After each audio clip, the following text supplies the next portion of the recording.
Hello students, welcome you all to my channel Ujjwal's Biology Classes.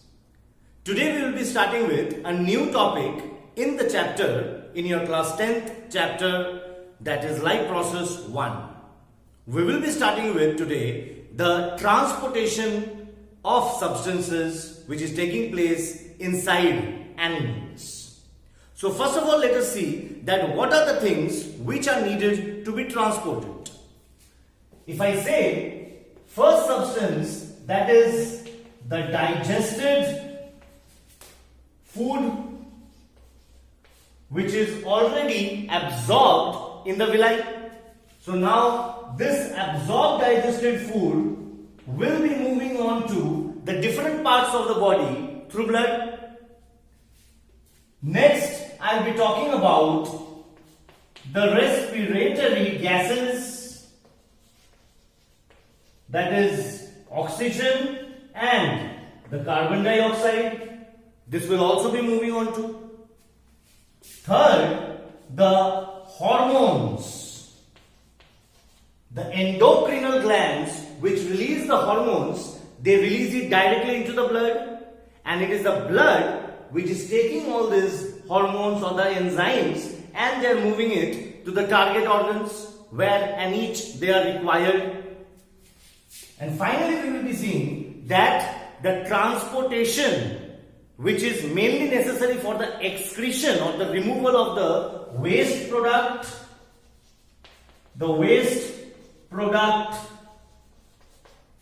removal of the body from the body, and this waste product is generally in the form of nitrogenous compounds, ammonia, urea. These are all being excreted through the blood itself.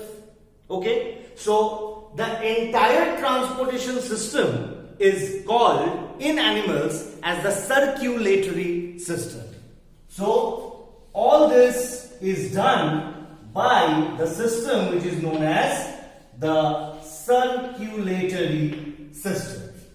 And circulatory system consists of two parts, that is the blood vascular system and the lymphatic system. We will be dealing it in detail. So just again a revision of the same. हम लोग पढ़ रहे हैं आज क्या चीज ना, transportation of substances किसके अंदर, इन एनिमल्स. और इसके अंदर हम लोग सबसे पहले देखेंगे कि वो कौन से चीज है जिसको ट्रांसपोर्ट होना जरूरी है. जैसे कि डाइजेस्टेड फूड विलाई के अंदर डाइजेस्ट हुआ, विलाई के अंदर भरपूर मात्रा में ब्लड वेसल्स है, तो वो ब्लड वेसल्स अब वो एब्जॉर्प्शन के बाद उसको एसिमिलेट कर देगा चारों तरफ. रेस्पिरेटरी गैसेस जो होंगे उसके exchange, oxygen CO2 from the alveoli to the different cells, और सेल से आपका again back to the alveoli. Oxygen आया, carbon dioxide will be moving, ये भी जाएगा किससे, ब्लड से थ्रू. हॉर्मोन्स और any other kind of enzymes ये भी मूव करेगा through the blood. And finally जो वेस्ट प्रोडक्ट बनेगा, specially the nitrogenous waste product, वो भी as a excretory product it will be excreted और रिमूव्ड आउटसाइड द बॉडी. ठीक है, तो जो भी हमारा इस सब्सटेंसेस को ट्रांसपोर्ट करेगा उस टोटल सिस्टम को हम लोग क्या नाम देंगे, we will be naming it as the circulatory system. ठीक, हम लोग यहां पर स्पेशली पढ़ने वाले हैं द ह्यूमन सर्कुलेटरी सिस्टम.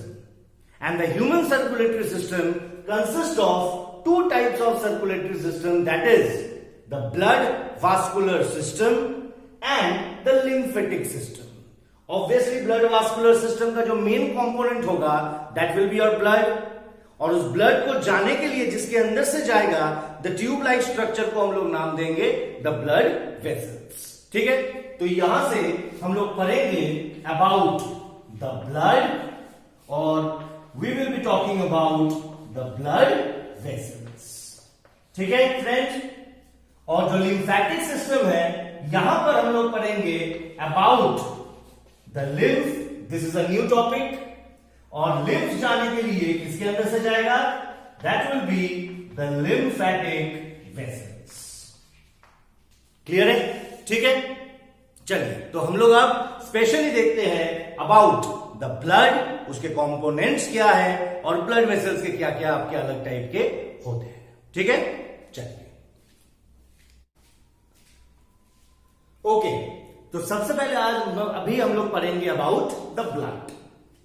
सबसे पहले देखेंगे कि ब्लड क्या है ना। It is a type of fluid connective tissue. कैसा टाइप ऑफ टिश्यू है ना, हमें पता है एनिमल टिश्यूज कितने प्रकार के होते हैं, 4 टाइप्स। एपिथेलियल, जो एपिडर्मल सेल्स बनाएंगे, the lining of the internal organs and the outer body.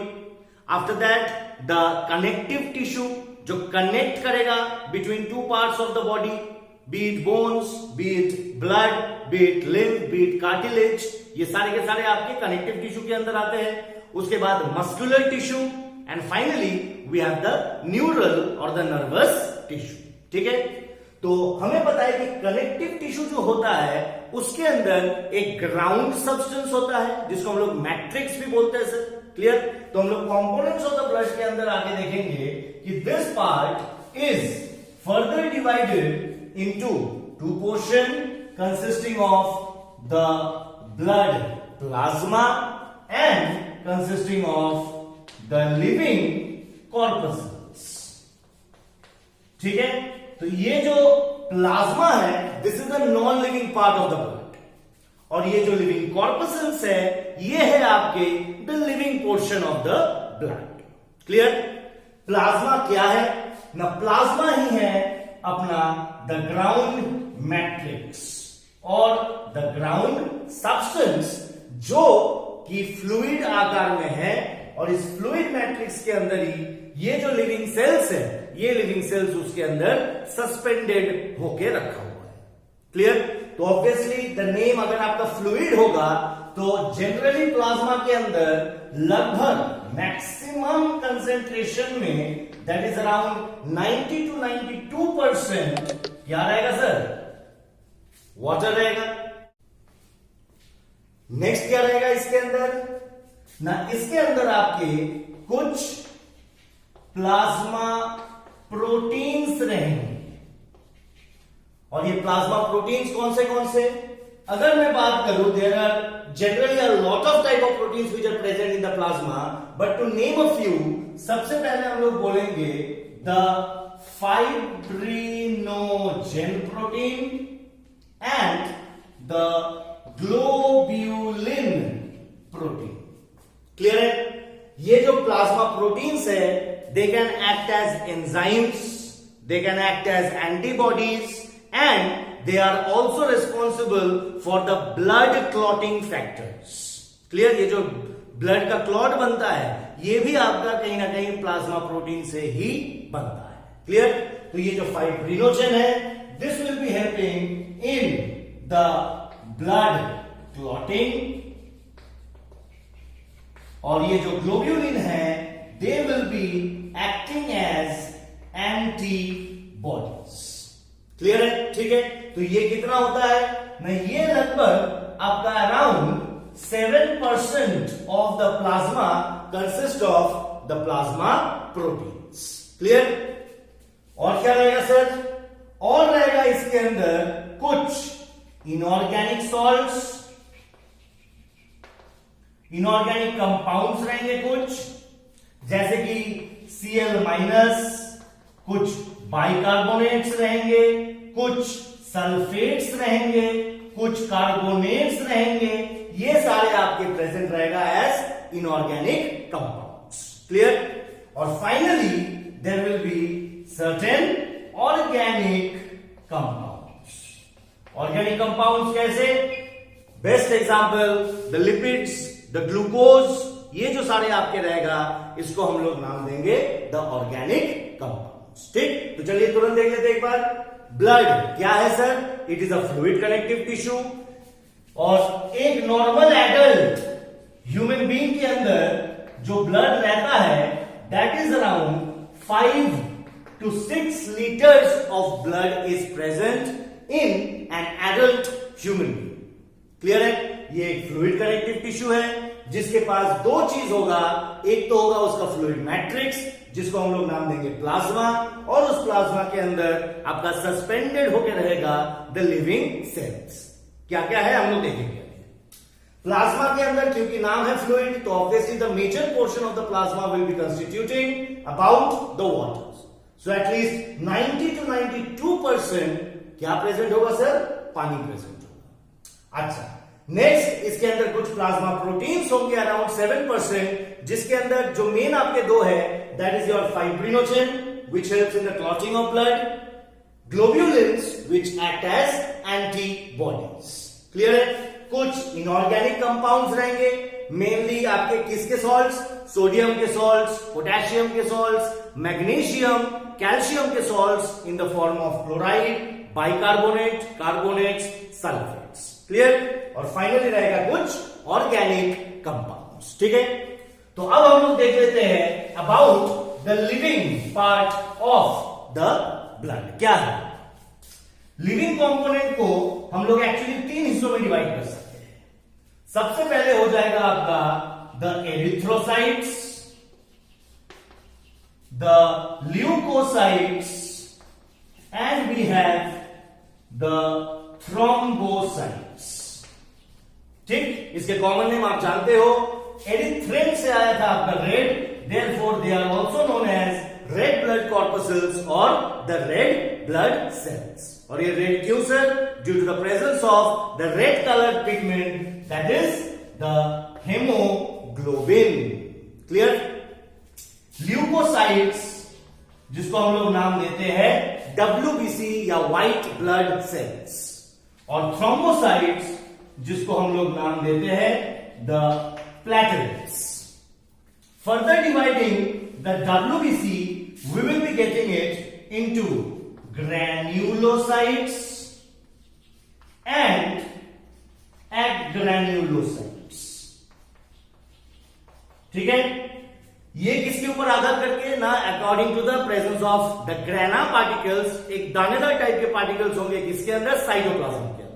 अगर वो पार्टिकल्स प्रेजेंट है तो ग्रेन्युलोसाइट्स, अगर द साइटोप्लाज्म इज डिवॉइड या absence of the grana particles then they are known as granulocytes.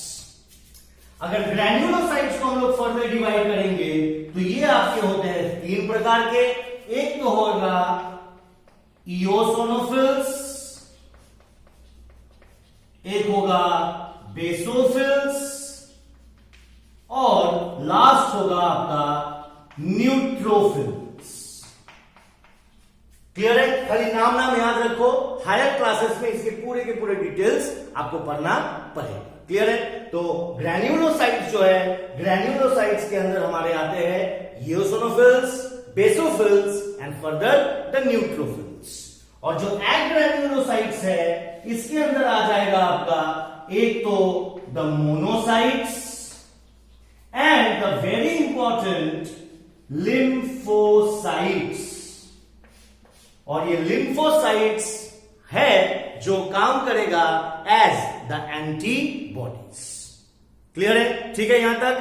तो living कॉर्पसेल और the आपका blood cells which remain suspended in the plasma, 3 types, RBC, WBC and platelets. RBC का नाम क्यों हुआ RBC? Because of the containing the red colour pigment that is the haemoglobin. आप WBC जो है उसको हम लोग फर्दर डिवाइड करेंगे according to the presence of the granular substances inside the cytoplasm. अगर ग्रैना प्रेजेंट है तो आपका ग्रैन्युलोसाइट्स, अगर नहीं है तो एग्रैन्युलोसाइट्स। ग्रैन्युलोसाइट्स को फर्दर हम लोग इओसोनोफिल, बेसोफिल और न्यूट्रोफिल्स में डिवाइड करेंगे, और एग्रैन्युलोसाइट्स को हम लोग मोनोसाइट्स और लिम्फोसाइट्स में डिवाइड करेंगे। And finally we have the thrombocytes which are all the platelets. Clear है? अब आपके नोट्स अगर आप फॉलो करिएगा तो वहां पर मैंने बहुत अच्छी तरह डिफरेंशिएट किया है RBC, WBC एंड प्लेटलेट्स के ऊपर। उनके स्ट्रक्चर कैसा है, उनके लाइफ स्पैन कैसा है, कितने अमाउंट ऑफ RBC मिलता है हमारे ब्लड के अंदर, तो छोटा छोटा हम लोग बता देते हैं। RBC का जो लाइफ स्पैन है वो सबसे ज्यादा होता है। इन तीनों में सबसे ज्यादा RBC के अंदर लाइफ स्पैन होगा अराउंड 120 डेज। क्लियर है? ठीक है? और सबसे ज्यादा मात्रा में जो रहेगा that is also your RBC। Clear है? अकॉर्डिंग टू 4.5 to 5.5 मिलियन आपका रहेगा in just 1 millimetre cube of volume के अंदर इतना अमाउंट ऑफ आपका रेड ब्लड सेल्स मिल जाते हैं सर। क्लियर है? समझ में आया? हेमोग्लोबिन का जो वैल्यू है, अगर कोई भी एडल्ट है आपका, नॉर्मल एडल्ट के अंदर लगभग नहीं तो 12 to 15 मिलीग्राम पर 100 ml ऑफ ब्लड के अंदर आपका हेमोग्लोबिन रहता है। क्लियर? ये जो हम लोग हेमोग्लोबिन ब्लड टेस्ट के अंदर आता है, किसी का 13, किसी का 12, किसी का 14, ये एक्चुअली है क्या? ना दैट 14, 15 और 12 is actually expressed in the form of milligrams, कि पर 100 ml अगर मैं ब्लड लेता हूं उसके अंदर कितना मिलीग्राम ऑफ हेमोग्लोबिन उसके अंदर प्रेजेंट होगा। क्लियर है सर? ठीक है, तो डिफरेंसेस बहुत अच्छी तरह आप देख लीजिएगा। एक चीज मैं बोलना चाहूंगा कि ये जितने भी सेल्स हैं, ये सारे सेल्स कहां पे बनते हैं? Inside the bone marrow. Clear है? ये सारे के सेल्स कहां पे बनेंगे? Inside the bone marrow. ठीक, फर्दर एक छोटा सा टॉपिक हम लोग आज डिस्कस करेंगे about the clotting of blood. ठीक है, तो चलो उसमें हम लोग जाते हैं द क्लॉटिंग ऑफ ब्लड। चलिए, तो अभी हम लोग शुरू करते हैं about the clotting of blood. Clear? सबसे पहले हमको देखना है कि क्लॉटिंग ऑफ ब्लड का मतलब क्या है। सपोज करिए कोई भी आपका टिश्यू है जो कहीं पर भी किसी एक्सीडेंट या किसी इंजरी की वजह से उसके अंदर आपका लीकेज हो रहा है, और जिस लीकेज की वजह से आपका the blood is coming out. Clear? लेकिन ब्लड अगर आपका कहीं कट होता है कहीं से, और जहां से ब्लड फ्लो आपका बाहर निकल के आता है, कुछ देर में हम लोगों को पता चल जाएगा कि वहां पर एक क्लॉट आके आपका मतलब ले लिया उस जगह पे। ठीक, और एक्सेसिव आपका जो ब्लीडिंग हो रहा था वो एक्सेसिव ब्लीडिंग होना बंद हो गया। क्लियर? तो जो क्लॉट है उस क्लॉट का फिर आपके एक्चुअली दो काम है। सबसे पहला काम कि it prevents the excessive loss of blood, blood loss जो हो रहा था उसको रोक रहा था वो क्लॉट। दूसरा जो है वो है आपका कि जहां पर भी आपका वो चीज कट गया है तो हमारे चारों तरफ बहुत सारे पैथोजेंस है, तो वो पैथोजेंस बहुत आसानी से वो उस कट के अंदर जाके और इन्फेक्शन पैदा कर सकता है। तो अगर आपका ये क्लॉट हो गया तो मतलब that pore is becoming sealed. ठीक है, तो दो काम है, एक तो हो जाएगा it prevents the excessive blood loss, और नंबर 2 हो जाएगा कि it prevents us against infections. तो इन्फेक्शन से भी आपका बचा सकता है ये ब्लड क्लॉट। बट ये कैसे करके क्लॉट आपका पैदा होता है? हम लोग पहले से सुनते आ रहे हैं कि यस, जो आपका प्लेटलेट्स है वही आपका ब्लड क्लॉटिंग में मदद करता है। बट सिर्फ प्लेटलेट्स नहीं, एक्चुअली क्या होता है, वो कौन सा एंजाइम है, कौन सा केमिकल है जिसकी वजह से आपका ये ब्लड क्लॉट होता है। चलिए देखते हैं। सबसे पहले अगर मैं बोलूं कि here is the site of injury, जहां पे आपका इंजरी हुआ है या कहीं पर कुछ कट लगा है, तो इससे क्या क्या चीज बाहर निकलेगा ना? सबसे पहले कोई टिश्यू होगा जो इंजर्ड होगा सर, द टिश्यू इंजर्ड। ठीक, नेक्स्ट क्या निकल के आएगा? The platelets. और ये प्लेटलेट्स कैसा होगा? रप्चर्ड होकर रह जाएगा। Why ruptured? Due to the injury which happened, blood platelets ruptured हो गया है। सेकेंड, इसके अंदर आएगा प्लाज्मा, बाहर आएगा सर। ठीक, और प्लाज्मा के अंदर जो डिजोल्व सेल्स रहता है, एक सेल तो देख लिए हम लोग इधर कि जो प्लेटलेट्स आपके रप्चर्ड हुए, और आपके 2 सेल्स बचा हुआ है, that is RBC and we have the WBC. Clear? तो जहां पर आपका इंजरी हुआ है और वहां से ब्लड निकलना चालू हुआ सर, उसके ब्लड के साथ साथ क्या क्या आपका चीज निकल के आ रहा है? एक तो जो टिश्यू या सेल्स जो इंजरी हुआ है वो सेल्स निकल रहा है, जो प्लेटलेट्स है वो रप्चर होकर निकल रहा है, plasma along with the cells that is RBC और डब्ल्यूबीसी। क्लियर है? तो कुछ देर तो आपका ऐसा होगा, ठीक, कम से कम 1-2 मिनट के लिए चलेगा, उसके बाद धीरे धीरे ब्लड क्लॉटिंग होना चालू होगा। तो यहां पे हम लोग पढ़ेंगे about the mechanism of the blood clotting. Clear? यही सेम चीज मैंने नोट्स में भी दिया हुआ है, वहां पर भी आप इसको ऐसे करके रख के और आराम से पढ़ सकते हैं सर। तो सबसे पहले जो हमें याद रखना है, ये जो इंजर्ड टिश्यूज है और ये जो रप्चर्ड आपके प्लेटलेट्स है, यहां से एक केमिकल निकलता है, जिस केमिकल का हम लोग नाम देंगे थ्रोम्बोप्लास्टिन। सबसे पहला काम होगा इस थ्रोम्बोप्लास्टिन का। This is the very much of initialisation या beginning of forming of a blood clot. Clear? तो थ्रोम्बोप्लास्टिन कब निकलेगा, कहां से निकलेगा? From the injured tissues and the ruptured platelets release a chemical, that chemical is called the thromboplastin. Clear है? Next, अगर हम लोग प्लाज्मा की बात करें, प्लाज्मा के अंदर अभी हमारे काम की चीज है, एक तो कैल्शियम आयंस, एक आपका इनएक्टिव प्रोटीन। प्रोटीन है तो मैंने बोला था कि हमारे बॉडी के अंदर जितने भी प्रोटीन आपके सीक्रेट होते हैं वो सारे के सारे इनएक्टिव फॉर्म में होते हैं, प्रो एंजाइम टाइप के। ठीक, यहां पर भी आपका सबसे पहला जो प्लाज्मा प्रोटीन है that is also the naming prothrombin. This is क्या है ये? This is an inactive enzyme, inactive protein enzyme. तो एक तो हो गया प्रोथ्रोम्बिन और दूसरा हो जाएगा फाइब्रिनोजेन। देखो डाइजेशन में भी हम लोग पढ़े थे काफी ऐसे, ट्रिप्सिनोजेन, काइमोट्रिप्सिनोजेन, पेप्सिनोजेन। तो वो सारे के सारे क्या थे? वो सारे के सारे आपके एग्जांपल्स थे ऑफ प्रो एंजाइम्स। क्लियर? तो कुछ ना कुछ होगा जो इस प्रो एंजाइम्स को आपका कन्वर्ट करेगा इनटू एक्टिव एंजाइम्स। देखते हैं क्या है ना। ये जो थ्रोम्बोप्लास्टिन है सर, ये थ्रोम्बोप्लास्टिन काम करेगा इस प्रोथ्रोम्बिन के ऊपर, along with the presence of the calcium ions। जब दोनों आपके इस प्रोथ्रोम्बिन के ऊपर काम करता है, प्रोथ्रोम्बिन चेंज होके बनता है एक्टिव थ्रोम्बिन। क्लियर है? The next step, step number 2 क्या हुआ? थ्रोम्बोप्लास्टिन निकला, किससे निकला? रप्चर्ड आपके प्लेटलेट्स और इंजर्ड टिश्यूज। ये thromboplastin in the presence of calcium ions which came out from the plasma and the prothrombin को ये कन्वर्ट करता है इनटू द थ्रोम्बिन। सिमिलरली आप ये जो थ्रोम्बिन है सर, ये इस फाइब्रिनोजेन को कन्वर्ट कर देगा इनटू एक्टिव फाइब्रिन। ठीक, तो पहला step, second step formation of the thrombin and the third step that is the formation of the fibrin. अब 2 मिनट लूंगा मैं। फाइब्रिनोजेन जो है वो इनएक्टिव है, मुझे समझ में आ गया, and this is a soluble protein. Clear है? ठीक, सॉल्यूबल प्रोटीन मतलब इट्स इजीली सॉल्यूबल। थ्रोम्बिन जो है ये प्रोटियोलाइटिक एंजाइम है।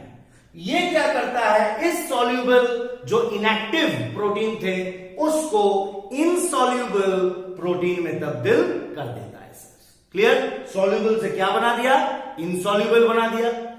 ये जो फाइब्रिन है सर, अब ये आरबीसी और डब्ल्यूबीसी जैसे ही निकल के आता है, ये फाइब्रिन वहां पे एक नेटवर्क ऑफ मेश टाइप एक स्ट्रक्चर बना देता है। क्लियर? ये जो फाइब्रिन है ये एक नेटवर्क ऑफ स्ट्रक्चर, एक मेश या जाली लाइक स्ट्रक्चर बना देता है, और इसी में ही ये जो आरबीसी डब्ल्यूबीसी है इट गेट्स ट्रैप्ड। ये सारे आके यहां पे जम जाएगा इसके ऊपर, and then there will be the formation of the blood clot. समझ में आया? ठीक है, तो शुरुआत कहां से हुआ था? थ्रोम्बोप्लास्टिन। थ्रोम्बोप्लास्टिन किसको एक्टिवेट किया? प्रोथ्रोम्बिन को in the presence of calcium ions, बना थ्रोम्बिन। थ्रोम्बिन ने आपका सॉल्यूबल फाइब्रिनोजेन को इनसॉल्यूबल फाइब्रिन में बना दिया, जो फाइब्रिन अब एक मेश लाइक अपीयरेंस कर देगा at the site of the injury, जहां से आपका ब्लड लॉस हो रहा है, और उस साइट में जाके आरबीसी और डब्ल्यूबीसी आपका सारा क्लॉट बन जाएगा सर। ठीक है, तो this was the mechanism of the blood clot. Okay, तो हम लोग पूरा अच्छी तरह ब्लड मैकेनिज्म देख लिए है। अब हम एक क्वेश्चन जो हमारे दिमाग में आता है दैट इज कि सर हमारे ब्लड वेसल्स के अंदर भी तो ब्लड फ्लो कर रहा है, बट वो ब्लड, इंटरनल ब्लड, तो कहीं पर आपका क्लॉटिंग नहीं हो रहा है। क्यों नहीं हो रहा है? क्योंकि प्लाज्मा के अंदर तो सारा चीज ही प्रेजेंट है, Ca2+ भी है आपका, जितने भी हमारे प्लाज्मा प्रोटीन्स है वो सब कुछ है।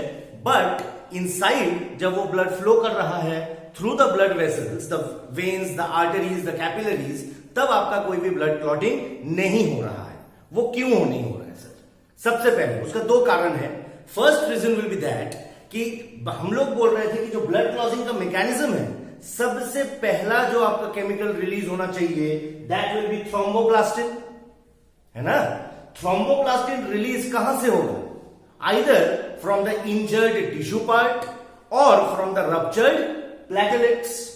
अब जब हमारे ब्लड वेसल के अंदर से blood is moving intact, there are no kind of injured tissues और there are no kind of ruptured platelets over there. तो सबसे पहला रीजन कि there will be no release of thromboplastin, क्योंकि थ्रोम्बोप्लास्टिन सिर्फ और सिर्फ रिलीज होता है if unless and until there is an injured tissue और there is the ruptured platelets. ठीक है, पहला पॉइंट क्लियर हुआ। दूसरा पॉइंट क्या है ना, हमारे ब्लड के अंदर एक नेचुरली प्रेजेंट एंटीकोआगुलेंट रहता है। ठीक है, व्हाट इज दैट? एक एंटीकोआगुलेंट। कोएगुलेंट का मतलब है विच helps in clotting of blood. Clot होने से रोकना मतलब anticoagulant. And this anticoagulant which is present in our blood, that is called heparin. ये केमिकल है जो है हमारे बॉडी के ब्लड वेसल्स के अंदर, प्लाज्मा के अंदर होता है। और ये हेपरिन क्या काम करेगा? It will be acting as an anticoagulant और it will prevent the conversion of prothrombin into thrombin. Clear है? ठीक है, तो ये जो प्रोथ्रोम्बिन को एक्टिव करके थ्रोम्बिन बन रहा था, इस प्रोसेस को होने नहीं देगा कौन सा? हेपरिन। क्लियर? ठीक है, तो दिस टू रीजंस आपको बहुत इंपॉर्टेंट है कि why does blood does not clot inside our body when it is flowing through the blood vessels. पहला, there is no injured tissue और ruptured platelets, therefore thromboplastin is not released. दूसरा, जो हमारे blood है उसके अंदर एक एंटीकोएगुलेंट होता है, दैट इज हेपरिन। क्लियर? और ये हेपरिन, ये जो प्रोथ्रोम्बिन से थ्रोम्बिन कन्वर्शन है, इसको नहीं होने दे रहा है, इसको प्रिवेंट कर रहा है होने से, and therefore thrombin is not produced and hence blood clotting नहीं होता है। क्लियर है सर? अब नेक्स्ट पार्ट में हम लोग जाएंगे जहां पे हम लोग देखेंगे जो वास्कुलर सिस्टम हम लोग बोल रहे थे, because we had got to know about the blood. अब इस ब्लड को जाने के लिए जिस जरिए के अंदर से ये जाएगा, that is the blood vessels. Clear? तो ब्लड वेसल्स हम लोग पढ़ेंगे इन द नेक्स्ट टॉपिक। चलिए, now coming on to the blood vessels. देखिए, मैंने यहां पे एक डिवीजन करके रखा है, where I have divided the blood vessels into 3 types. सबसे पहला है अपना artery, then we have the capillaries and the veins. ठीक है, जिसमें मेन जो दो आपके ब्लड वेसल्स है which are moving in and out, that is the artery and the veins. Clear है? Let us have a look कि इसके क्या क्या कैरेक्टरिस्टिक्स है और कौन से क्या काम करते हैं। Finally moving on to the artery, हम लोग देखेंगे कि ये जो आर्टरी है that is having highly thick walls. कैसा होगा आर्टरी ना? आर्टरी एक ट्यूब लाइक, एक पाइप लाइक स्ट्रक्चर हम लोग पकड़ सकते हैं सर, जिनके जो वॉल्स होंगे वो वॉल्स बहुत ही हाईली थिक होंगे, मोटे होंगे। क्लियर है? क्यों मोटे होंगे? सबसे पहला, इसके अंदर जो ब्लड फ्लो होगा वो उसके अंदर प्रेशर बहुत ज्यादा रहेगा। क्लियर है? तो the blood which is flowing inside the artery, that is having a very high pressure. And what is the reason for that high pressure? ना, arteries always carry blood away from the heart. ठीक है? Artery के अंदर कौन सा blood होगा ना? वही ब्लड जो हार्ट से निकल के आ रहा है, अब वो बॉडी ऑर्गन्स या बॉडी पार्ट्स के तरफ जाएगा। ठीक? तो heart is the pumping organ, आप लोग बहुत पहले क्लासेस से पता है। हम लोग डिटेल स्ट्रक्चर, नेक्स्ट टॉपिक हमारा होगा अबाउट द ह्यूमन हार्ट। तो उसमें हम लोग बहुत अच्छी तरह डीलिंग करके पढ़ेंगे कि हार्ट क्या होता है, कितने हमारे पता है हमारे हार्ट 4 चेंबर्स है, वो सारी डिटेल्स हम लोग उसके अंदर पढ़ेंगे। बट उससे पहले ब्लड वेसल्स के अंदर हमें इतना याद रखना है कि आर्टरीज हम लोग उस ब्लड वेसल को बोलते हैं जो ब्लड को ले जाता है हार्ट से बाहर की तरफ। क्लियर है? ठीक, अवे फ्रॉम द हार्ट। ठीक, तो इसलिए क्योंकि heart is a pumping organ, तो जब वो ब्लड को उस आर्टरी के अंदर से डालता है वो बहुत ही ज्यादा प्रेशर से ब्लड उसके अंदर से फ्लो करता है। क्लियर है? और इस प्रेशर के वजह से, इस प्रेशर को विथस्टैंड करने के लिए आपके जो आर्टरी के वॉल्स होंगे वो बहुत ही ज्यादा थिक वॉल्ड होना चाहिए and they should be, the walls should be highly elastic in nature. कैसा होना चाहिए? ताकि वो विथस्टैंड कर सके द प्रेशर। यहां तक समझ में आया? अब ठीक इसी के आपके ऑपोजिट हम लोग देख लेंगे कि वेन्स क्या होता है। क्लियर है ना? वेन्स, जैसे यहां पर पहला पॉइंट हम लोग लिखे थे हाईली थिक वॉल्स, वेन्स में हम लोग देखेंगे दे हैव थिन वॉल्स। ठीक है, वेन्स का क्या होगा आपका ना, दे आर थिन वॉल्स। तो ऑब्वियसली यहां पर क्या हो रहा है? Carry blood away from the heart. Veins क्या हो जाएगा? अवे का ऑपोजिट क्या होता है? टुवर्ड्स। क्लियर है? तो यहां पर हो जाएगा the veins carry blood towards the heart. समझ में आ रहा है?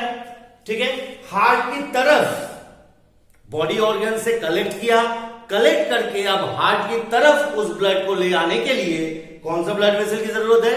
वेन्स। क्लियर? तो नेचुरली आप खुद सोचिए, हार्ट है, हार्ट से पंप होके ब्लड जा रहा है आर्टरी के अंदर, और कोई चीज है जिससे ब्लड आ रहा है हार्ट के अंदर, ऑब्वियसली प्रेशर ज्यादा किसके अंदर होगा? जो ब्लड हार्ट से जा रहा है, इसीलिए दैट आर्टरी के अंदर प्रेशर बहुत ज्यादा होता है, बट वेन्स के अंदर प्रेशर कम होता है।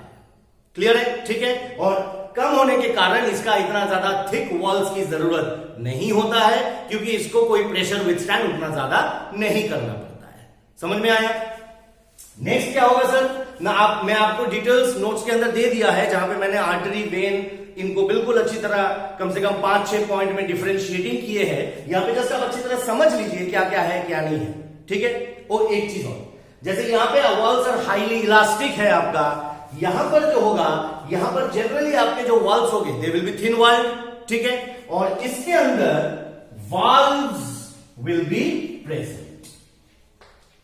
वाटर वाल्व्स, सर हम लोग घर में पानी के पाइप देखे हैं सर, ठीक है, और उस पाइप से अंदर जो पानी आपका फ्लो हो रहा है, उस फ्लो को कंट्रोल करते हैं by placing a valve in it. अगर हम लोग वाल्व को बंद कर देंगे तो पानी का जो मूवमेंट है, फ्लो जो है वो बंद हो जाएगा। अगर हम लोग वाल्व ओपन कर देंगे तो पानी will be, the water will be smoothly flowing through the pipes. तो सेम चीज आपके वेन्स के अंदर है, क्योंकि प्रेशर कम है। सपोज करो दिस इज योर वेन, इसके अंदर से द ब्लड इज कमिंग, अब प्रेशर कम है, तो प्रेशर कम होने के कारण कभी कभार ये ब्लड वापस भी जा सकता है sir, it can move in the opposite direction. तो उस ऑपोजिट डायरेक्शन वाले जो ब्लड का मूवमेंट है उसको रोकने के लिए there are certain kind of valves present. Clear? ये वाल्व क्या करेगा, जैसे ही ब्लड चला गया ऊपर की तरफ, वाल्व हो जाएगा बंद, तो ब्लड नीचे सरक नहीं सकता है। क्लियर है? तो ये वाल्व की वजह से the unidirectional flow of blood होता है किसके अंदर से? वेन्स के अंदर से। क्लियर है? ठीक। एक और पॉइंट, आर्टरी के अंदर कौन सा ब्लड जाता है ना, जो जनरली ऑक्सीजन रिच ब्लड है, वही oxygen rich blood heart pump करेगा और वो चारों तरफ बॉडी के मूवमेंट होंगे। क्लियर? बट जितने भी आर्टरीज है जनरली वो यही काम करता है, सिवाय एक आर्टरी जिनका आपको नाम याद रखना है, एक्सेप्ट पल्मोनरी आर्टरी। इसको पीए लिख के मैंने छोड़ दिया है इसीलिए क्योंकि इस पल्मोनरी आर्टरी के ऊपर मैं डिस्कशन करूंगा इन द चैप्टर जब हम लोग करेंगे अबाउट द ह्यूमन हार्ट।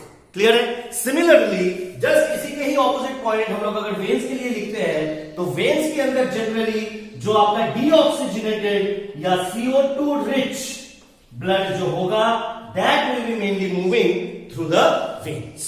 समझ में आया सर? क्लियर है? तो ये डीऑक्सीजनेटेड ब्लड को बॉडी से कलेक्ट करेगा, बॉडी के सेल से, और उसको वापस लाएगा किसके पास? हार्ट के पास। ठीक है, कोई दिक्कत? जितने भी वेन्स है जनरली वो यही काम करता है except the pulmonary vein. Clear है? मतलब पल्मोनरी वेन क्या होगा? It carries oxygen rich blood.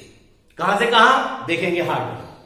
Pulmonary artery it carries CO2 या डीऑक्सीजनेटेड रिच ब्लड। तो ये दोनों हो जाएंगे आपके कुछ exceptions. Clear? Coming on to the capillaries, they are the thinnest blood vessels in our body. Capillaries क्या है आपका? ना they are the most thinnest आपका blood vessels in our body.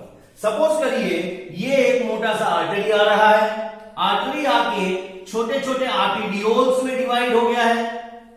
ठीक, ये आपके यहां पर कई सारे सेल्स हैं और इन सेल से यही आपके थिन कैपिलरी होते हुए गुजर के और again it will be forming a venule और वेन्यूल से it will be moving to form a vein. ये क्या है? ये है आर्टरी। ये जो ब्रांचेस हो गया सब डिविजन ऑफ आर्टरी, इसको हम लोग नाम देंगे आर्टेरियोल। ये जो आपके sub division of the veins है इसको हम लोग नाम देंगे वेन्यूल। और ये जो मोटा स्ट्रक्चर है इसको हम लोग नाम देंगे वेन। क्लियर है? तो आर्टरी सेल के पास पहुंचने से पहले इट इज सब divided into a very fine network of arterioles. Arterioles वही चीज करेगा, हर सेल की तरफ से ये गुजरेगा और then it will be joining the very small thin veins या वेन्यूल्स। क्लियर? सारे venules again they will be meeting up to form a particular vein. Clear है? ठीक, तो ये जो junction of the arteriole and the venule, इस junction को ही हम लोग नाम देंगे कैपिलरीज। कोई दिक्कत?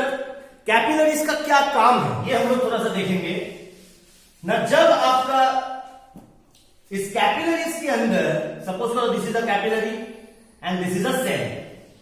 ये एक सेल है और ये एक कैपिलरी जा रहा है। इस कैपिलरी के अंदर काफी सारे छोटे छोटे पोर्स होते हैं। ये सारे क्या है? These are the small, very very small pores are there on the capillary wall. ठीक है, तो इससे क्या होगा सर? नर्सेंस वही हमें पता है कि सेल के पास कुछ चीजें चला जाएगा, सेल अपना कुछ चीजें इस कैपिलरी के अंदर दे देगा। तो ये जो एक्सचेंज ऑफ मटेरियल होता है सर, ये exchange of material is possible due to the very small pores which are present on the wall of the capillaries.